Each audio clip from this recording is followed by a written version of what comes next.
Assalamualaikum warahmatullahi wabarakatuh. Waalaikumsalam warahmatullahi wabarakatuh. Iya, Pak Ari, maaf mengganggu waktunya. Nggak apa-apa nih.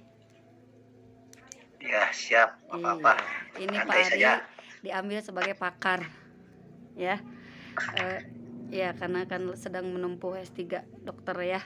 Ini dari permasalahan yang kemarin sebelumnya eksplorasi masalah yang 6, akhirnya penentuan masalahnya itu ada 2 ya. Yang pertama itu kan diambil siswa sulit siswa merasa sulit menganalisis gitu ya hubungan antara kecepatan awal dengan ketinggian maksimumnya, jarak mendatar maksimum, dan waktu mencapai tinggi maksimum. Berikut analisis vektornya, berikut makna fisiknya dalam kehidupan sehari-hari. Setelah diambil dari hasil literatur dan wawancara yang kemarin, diperoleh bahwa akar penyebab masalahnya itu yang pertama ada 2. Yang pertama, materi prasyarat yang masih kurang. Materi prasyaratnya itu menyangkut pengetahuan GLBB-nya, karena kan gerak parabol itu memadu gerak ya.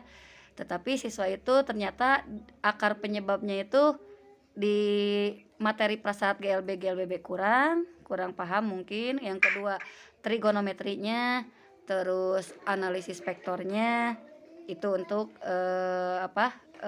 akar penyebab masalah yang pertama. Kemudian akar penyebab masalah yang kedua mungkin karena model pembelajaran yang kurang menggali pemahaman siswa tentang makna fisis, sehingga siswa itu tidak hanya menghafal rumus. Nah, kira-kira menurut Pak Ari, analisis dari eksplorasi untuk mencari solusi dari masalah ini apa, setelah diketahui penyebabnya yang tadi yang 2, solusinya kira-kira apa? Terima kasih atas kesempatannya. Jadi untuk nomor 1 memang kita harus dilihat dulu dari tujuan pembelajarannya dulu ya. Tujuan. Nah, tujuan pembelajarannya kalau misalkan hanya untuk persoalan matematis, memang harus dengan matematis lagi. Beda kalau misalkan kalau kita mau membelajarkan fisika dengan hakikatnya, ada praktikumnya berarti ya. Iya. Nah, untuk gerak parabola untuk yang berkaitan dengan itu memang yang saya alami dan saya coba solusikan dulu itu adalah dengan kembali lagi ke prasyarat itu.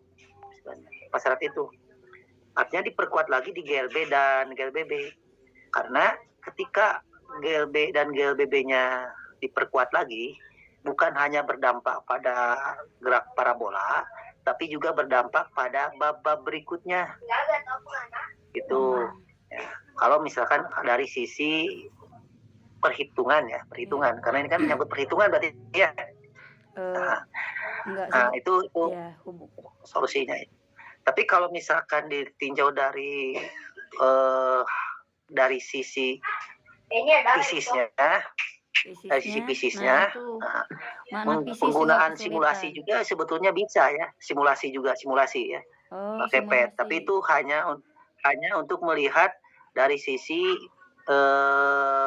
sudutnya berapa, ketinggiannya berapa, sudutnya berapa. Nah, itu sebetulnya lebih bermakna daripada hanya untuk sekedar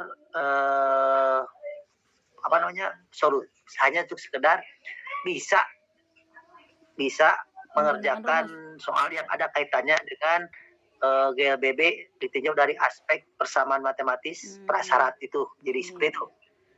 Itu lebih bermakna kalau misalkan selain diajarkan tentang prasyarat yang diperdalam lagi, juga alangkah baiknya itu pakai semacam simulasi.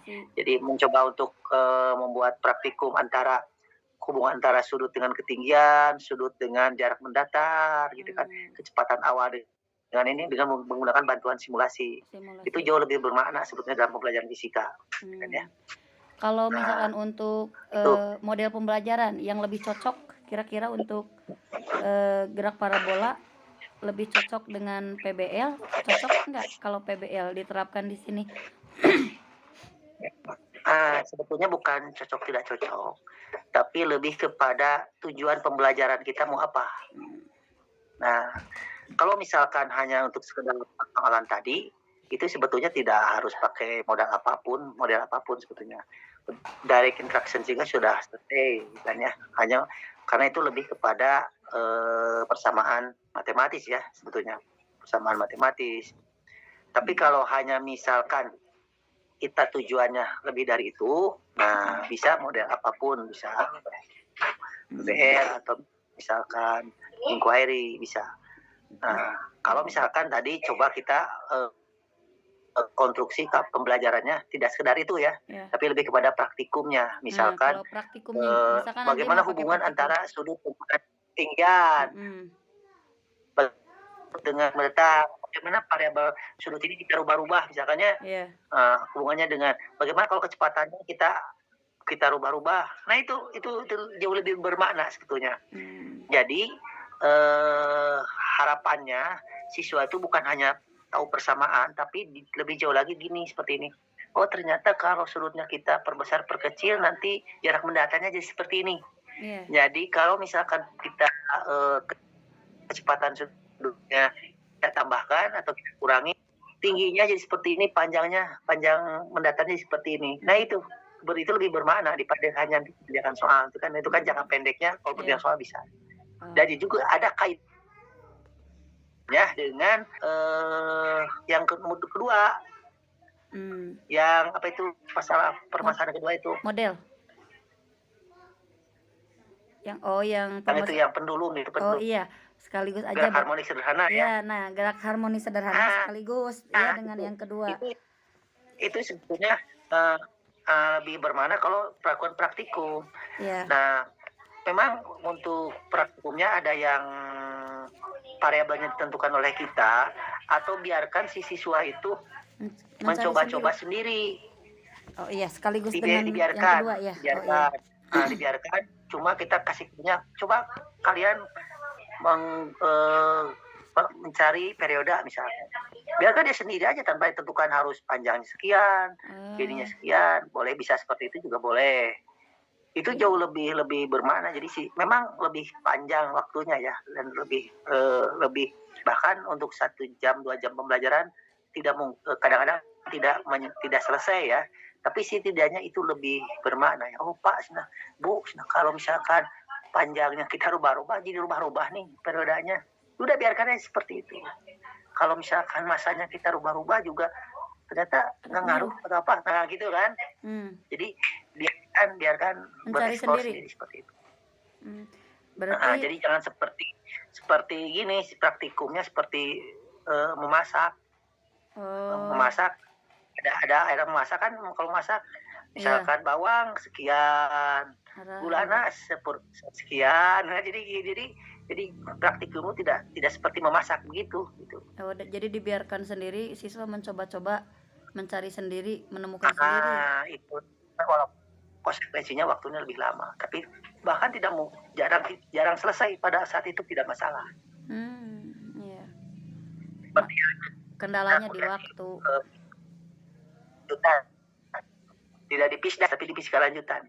Iya. Berarti tetap untuk masalah yang ke-1 dan masalah yang kedua itu kunci utamanya akhirnya solusinya lebih ke pembelajaran yang kita lakukan itu akan lebih bermakna dengan menggunakan praktikum ya.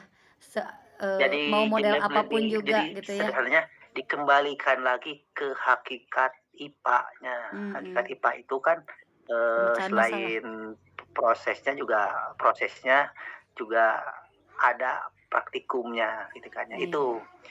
Iya. Walaupun misalkan untuk kasus yang pertama ini lebih kepada penguatan prasyarat ya, prasyarat. Kalau hanya tujuannya itu gitu kan ya. Tapi kalau lebih dari itu, lebih bermakna, tujuan maka dari, gunakanlah gitu ya. Nah, jadi lebih kepada tinjauannya dari tujuan pembelajaran dulu ya, itu. Tujuan yang ingin dicapainya apa gitu ya. Gitu. Jadi ini tujuan pembelajarannya apa untuk nomor 1? Oh, kalau hanya sekedar siswa bisa bisa tahu menganalisis dengan bisa mengerjakan soal, dengan mengkonstruksi hubungan antara, Kecepatan awal kecepatan, dengan jarak sudut dan misalkan ya. sebagainya, tahu ininya. Nah itu tidak perlu praktikum, Iya, tapi justru cukup di memperkuat prasyaratnya. oh iya, tapi justru maksudnya Nah, gini Pak Ari, untuk masalah yang pertama itu memang sih dari ininya kan siswa merasa sulit menganalisis hubungan antara kecepatan awal dan ketinggian maksimum, jarak maksimum. Tetapi hmm, maksudnya itu berikut analisis vektornya, berikut makna fisiknya dalam kehidupan sehari-hari karena mereka teh nah, tahu nah, rumusnya seperti itu ini, tapi ketika bisa. ada makna fisiknya, nah dikaitkan dengan kehidupan sehari-hari agak kesulitan. Makanya Nah, jadi supaya kalau tidak menghafal rumus, berarti kan misalkan pembelajarannya tujuannya harus itu, bagaimana gitu. nah kalau mau seperti itu, ya sekaligus juga nomor dua, kita gunakan kalau misalkan tidak secara langsung, misalkan praktikumnya harusnya idealnya kan langsung ya. Ya. Tapi kan secara akurasinya hanya fenomenanya saja kan. Hmm. Kalau langsung itu kan fenomenanya saja Ya. bergerak. Tapi kalau lebih bermakna lagi tentang makna fisik, gunakan simulasi PET bisa. Bisa. Nah, jadi di sana dibiarkan saja siswa, cuma kasih clue-nya gini. Coba kalian bagaimana hubungan antara sudut Dengan dengan jarak. kecepatan awalnya kita biarkan, Kecepatan awal jangan kecepatan dulu. awalnya kita tetap, bagaimana sudut dan hubungan antara sudut dengan ketinggian. Kan masih coba-coba, try Iya, error ya sih, iya, iya. sudutnya dirubah-rubah, gitu kan ya. Iya. Ternyata kalau sudutnya begini, jadinya begini, kalau sudutnya kecil, jadi begini. Berarti sudah ada tahu hubungan kan? Iya, iya, iya. Nah sekarang kalau sudah tahu seperti ini, bagaimana kalau lihat dari jarak mendatarnya? Antara hubungan sudut dengan jarak mendatar. Kan ada sebanding kan, jadi Iya. akhirnya sebanding, tidak sebanding, Iya. berbanding terbalik, sebanding dan sebagainya kan. Iya. Nah lalu berikutnya, bagaimana kalau hubungannya misalkan sudutnya kita tetap, tapi kecepatan sudutnya kita rubah-rubah. Berubah. Nah, rubah-rubah. Nanti kan kesimpulannya sebanding atau berbanding terbalik kan? Iya. Nah, nanti di soal pun tidak harus dalam bentuk rumus, tapi dalam bentuk seperti ini. Bagaimana kalau seperti ini sini apa yang terjadi? Apakah lebih besar lebih kecil? Itu sudah sampai pada tujuan ini tipanya sudah nyampe. Nah, gitu. Iya, jadi kita sip. Daripada jadi kan fenomenanya dapat. Tahu hubungannya kan, walaupun tidak tahu misalkan perhitungan tidak masalah, tapi dia tahu lamun sudutnya ditarikan, sudutnya diperbesar, ketiganya seperti ini nih. Kalau kecepatan sudutnya seperti ini, maka dia akan seperti ini. Dia akan menyimpulkan sendiri. Iya. Nah, gitu. Jadi sekaligus penjawab nomor 2 gitu. Iya, sekaligus ya berarti. Sip. Iya. Tapi ini Pak Ari untuk yang ayunan bandul ketika praktikumnya kan lebih menarik praktikum manual ya bandul mah ya daripada praktikum itu mah iya. Praktikumnya harus manual gitu kan. Simulasi itu kan Nah, tapi manual. Akhirnya untuk ayunan bandul itu larinya teh ke gravitasi akhirnya tuh. Ya, kan biasanya hubungan tapi kalau ini gini, langkah awalnya itu jangan dulu ke gravitasi, langkahnya ke periode saja dulu. Iya. Tapi tidak harus, kalau kita kan langsung ke periodenya ditentukan panjangnya. Iya. Ditentukan gimananya. Biarkan saja. Jadi gitu. seperti tadi, bagaimana hubungan antara panjang dengan periodenya, udah biarin aja. Panjangnya berapa terserah. Ya. Supaya ketemu sendiri gitu ya. Oh iya. Sip ya. Berarti tapi kan kadang ada LKPD-nya tuh harus terbimbing. Maksudnya LKPD harus terbimbing bagaimana nih? Itu seperti jadi eta mah siga seperti cara memasak. Ya siga eta teh siga masak teh ya. Siga masak. Kudu sasenok, kudu sakieu, di mana eta belajarnya di mana? Oh, gitu. Jadi harusnya mah udah biarin aja ya. Tapi tetap harus dikuatkan mungkin di akhir ya. Ya, jadi nanti juga bisa menyimpulkan lah sendiri siswa teh. Oh ternyata lamun kieu mah bakal seperti ini, oh kalau itu nih seperti ini, biarkan ya seperti itu. Oh, iya, sip. Alhamdulillah. Terjawab Pak Ari ya. Jadi Nah karena ada pencerahan. karena kalau sudah tahu sebanding dan berbanding terbalik, Berarti proses sudah nyampe. selanjutnya gampang. Mhm. Selanjutnya karena pola pikirnya sudah terbentuk. Iya, iya, iya. Sip, sip. Iya, iya. Berarti tetap ya akhirnya ya praktikum tergantung tujuan pembelajaran yang ingin dicapai apa, penggalian konsepnya sehingga dapat. Iya Pak Ari, alhamdulillah terima kasih sudah meluangkan waktunya. Jawabannya sudah menggiring ada penemuan solusi ya. Terima kasih Pak Ari. Assalamualaikum. Yuk. Waalaikumsalam.